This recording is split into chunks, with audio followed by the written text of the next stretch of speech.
Mesdames, Messieurs, bonsoir et bienvenue à cette édition du Pan African News sur Pan African Media TV. À la une de cette actualité, devant la 44e session du Conseil exécutif de l'Union africaine qui suit son cours à Addis Abeba en Éthiopie, la délégation marocaine voudrait que l'éducation soit beaucoup plus mise en avant. Et puis en RDC et Rwanda, le sociétaire du rayon sport en première ligue rwandaise, Héritier Luvumbu, est sanctionné puis éjecté de Kigali pour un geste de célébration mal apprécié par les supporters du club et les politiques du pays lors de la rencontre face à Police FC. Le développement, c'est dans un instant.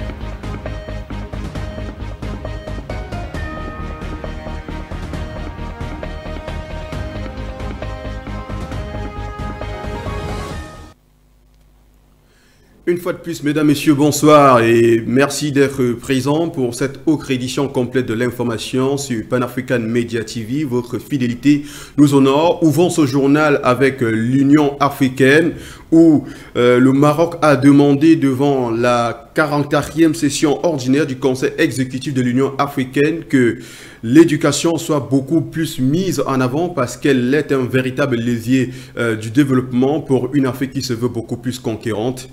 Regardons. Au vu des statistiques alarmantes concernant l'état de l'éducation en Afrique, la délégation marocaine se pose la question concernant l'avenir qui attend les générations futures au moment où d'autres régions du monde ont atteint des stades très avancés dans le domaine de l'éducation et d'apprentissage, notamment à travers une combinaison de l'intelligence humaine et artificielle. C'est ainsi que lors du Conseil exécutif de l'Union africaine qui suit son cours à Addis Abeba en Éthiopie, la délégation marocaine a fait savoir que l'éducation s'érige en tant que pilier central dans la vision clairvoyante de Sa Majesté le roi Mohamed VI pour le développement. C'est pour cette raison que le royaume a mis en place des stratégies nationales ambitieuses pour le développement de l'éducation et de l'apprentissage, et a basé en outre son modèle de coopération sud-sud, principalement sur le programme de formation professionnelle et académique en faveur des jeunes Africains, étant donné que le renforcement des capacités de ces derniers demeure un prérequis à l'aboutissement de toutes les stratégies continentales de développement. Elle a ajouté que compte tenu de l'importance stratégique de l'éducation dans le développement du continent, tous les Africains sont appelés à s'engager résolument durant cette année pour que l'action collective soit ciblée et fructueuse pour marquer la différence tant souhaitée dans ce domaine d'importance vitale.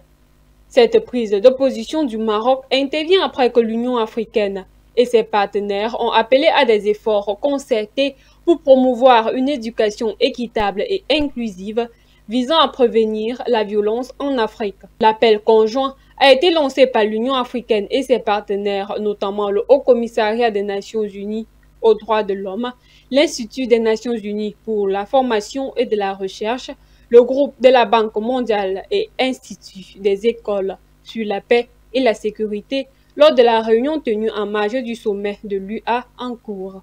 La réunion, qui s'est tenue sur le thème « Garantir le droit à une éducation de qualité équitable et inclusive pour briser et prévenir les cycles de violence en Afrique, visait à sensibiliser au rôle central de l'éducation dans le renforcement de la résilience, ainsi que dans l'atténuation et la prévention des dynamiques de conflits violents récurrents et nouveaux en Afrique. Les participants ont également souligné l'importance de partager les réussites en matière d'éducation à la paix, de renforcer les systèmes d'alerte précoce, de consolider les partenariats avec les acteurs locaux, régionaux et nationaux afin de s'attaquer aux causes profondes des conflits violents et de promouvoir le dialogue intercommunautaire. En rappel, le Conseil exécutif de l'Union africaine a entamé le 14 février les travaux de sa 44e session ordinaire en prélude au sommet de l'Union qui se tiendra du 17 au 18 février 2024.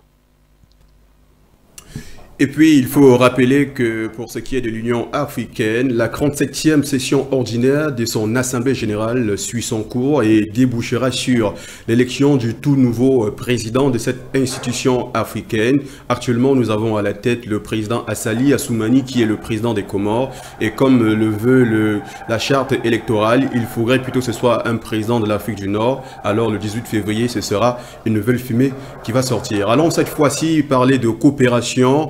Après plusieurs années de grève diplomatique entre la Turquie et l'Égypte, le moment est venu de resserrer les liens. Hier, mercredi, le président de la Turquie a foulé le sol du Caire pour rencontrer le président de l'Égypte pour une nouvelle organisation. Regardons cet élément. Il y avait de l'eau dans le gaz entre Ankara et le Caire en raison du soutien turc aux frères musulmans considérés comme organisation terroriste en Égypte. Les deux capitales ont décidé de fumer de calumettes de la paix et parlent désormais le même langage sur la situation à Gaza. En visite au Caire en Égypte, Recep Tayyip Erdogan, président de la Turquie, a déclaré que les tentatives de pousser les habitants de Gaza hors de leur terre sont nulles et non avenues pour nous. Et surtout, les efforts visant à dépeupler Gaza sont inacceptables. Par conséquent, il apprécie l'attitude astucieuse et déterminée de l'Égypte sur cette question. Le président turc et son homologue égyptien ont accusé le gouvernement israélien de commettre des massacres à Gaza.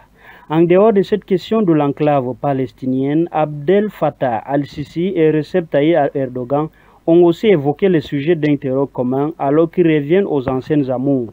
La visite historique en Égypte du président de la Turquie écrit une nouvelle page de relations entre les deux pays. Erdogan n'était pas allé en Égypte depuis 2012 à la suite du coup d'État de 2013 dans ce pays d'Afrique du Nord qui a conduit au renversement du président de l'époque, Mohamed Morsi, appartenant au mouvement de frères musulmans et soutenu par Ankara, et la création ultérieure de Al-Sisi.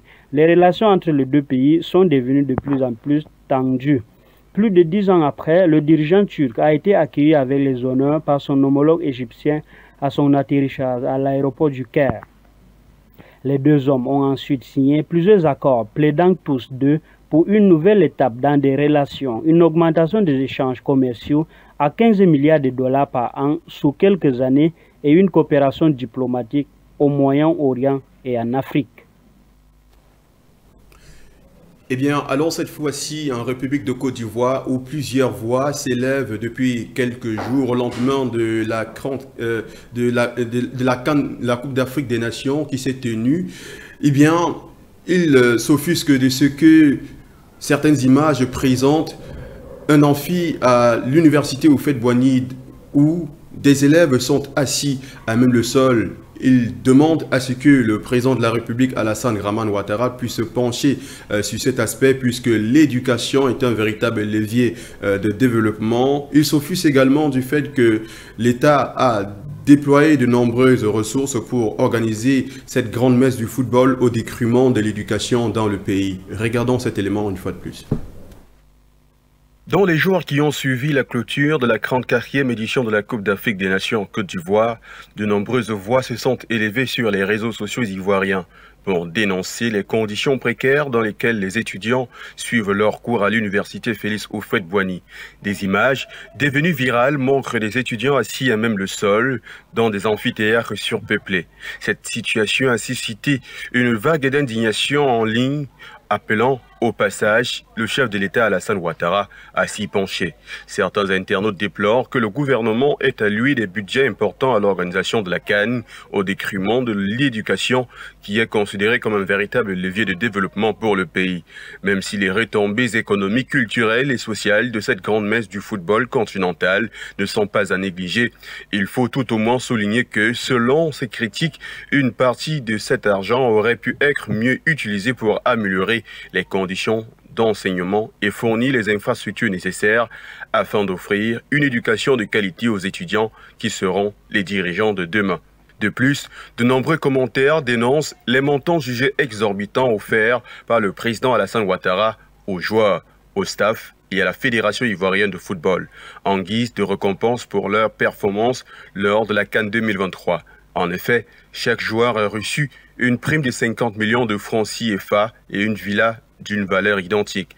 Considérant que l'équipe avait 27 joueurs sélectionnés, alors le montant total serait de 2,7 milliards de francs CFA. Ces internautes estiment que ces sommes auraient pu servir à résoudre les problèmes rencontrés dans les établissements d'enseignement supérieur et à investir davantage dans l'éducation. L'absence d'installation adéquate dans les amphithéâtres de l'université Félix Houphouët-Boigny, comme dans certaines autres institutions universitaires, est soulignée comme un obstacle majeur à l'apprentissage des étudiants. Ces conditions précaires risquent de compromettre leur succès académique et leur développement professionnel. Eh bien, restons toujours au sein de la sous-région ouest-africaine et plus précisément au sein de l'Alliance des États du Sahel où les dirigeants militaires vivent le tournant décisif des Croix-Nations. Les ministres des pays membres de l'Alliance des États du Sahel se réunissent ce jeudi le 15 février 2014 à Ouagadougou. Cette rencontre vise entre autres à réviser la charte de l'organisation. Le Niger a réaffirmé son engagement dans l'Alliance des États du Sahel en envoyant une délégation de haut niveau à la réunion des ministres qui se tient aujourd'hui à Ouagadougou. La délégation nigérienne conduite par le ministre d'État, ministre de la Défense nationale, le général de corps d'armée Salif Oumodi, a été accueilli à l'aéroport international de Ouagadougou par le ministre d'État, ministre de la Défense et des anciens combattants du Burkina Faso, le général de brigade Kassoum Koulibaly et plusieurs membres du gouvernement. Le Mali s'est fait représenter par une forte délégation à cette réunion des ministres de la dite organisation, conduite par le colonel Abdoulaye Maïga, le ministre d'État, ministre de l'administration territoriale et de la décentralisation. La délégation comprend également le ministre des Affaires étrangères et de la coopération internationale, Abdoulaye Diop, le ministre de la Défense, Sadio Kamara, et 4 autres ministres. Selon Abdoulaye Diop, ministre des Affaires étrangères du Mali, cette rencontre est un tournant majeur pour l'Alliance des États du Sahel au regard du contexte géopolitique et géostratégique.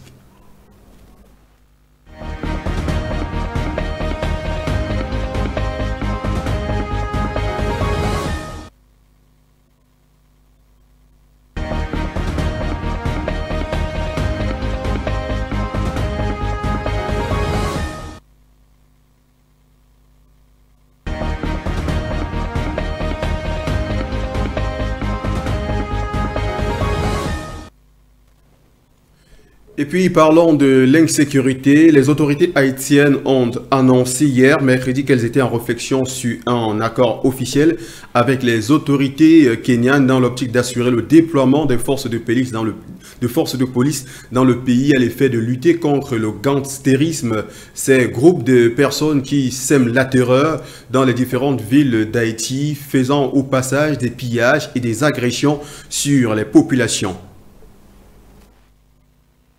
Le gangstérisme gagne de plus en plus du terrain en Haïti et les forces pour les anéantir semblent désormais essoufflées.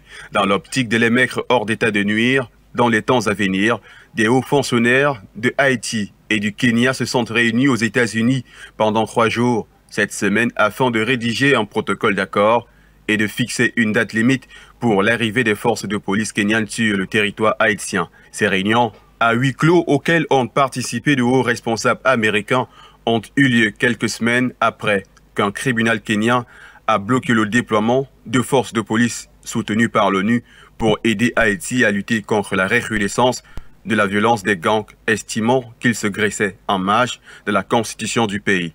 Une décision du tribunal qui met le président dos au mur car il veut par tous les moyens apporter de l'aide aux populations haïtiennes qui sont sous l'emprise des gangs qui sèment la terreur au quotidien en pillant les ménages et les usagers de la route. Il n'a pas été possible de déterminer immédiatement comment un protocole d'accord pourrait contourner la décision du tribunal.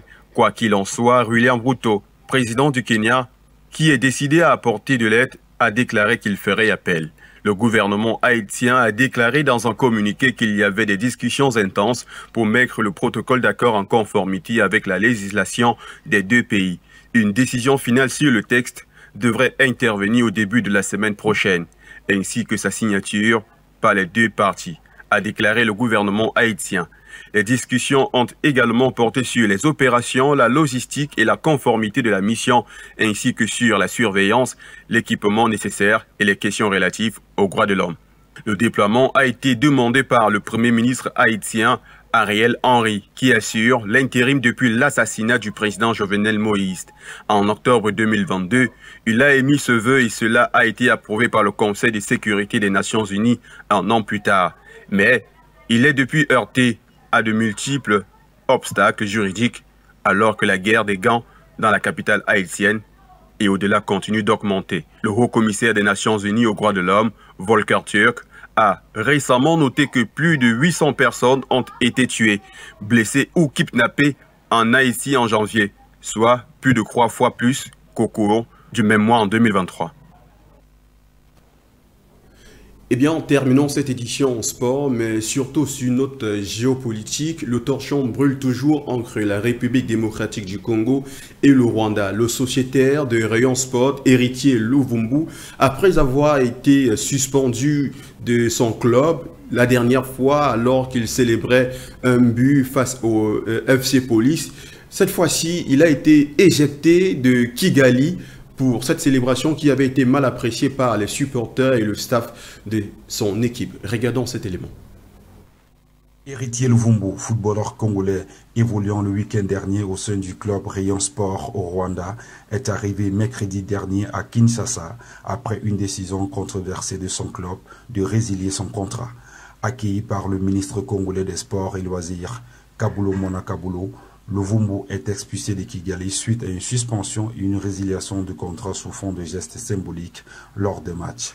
Le footballeur a d'abord été suspendu pour 6 mois de toute activité sportive au Rwanda après avoir exprimé son soutien aux populations de l'Est de la RDC lors d'un match de la Rwanda Premier League face à Police FC lors de la 20e journée d'où il a inscrit le premier but de la partie sur un joli coup franc.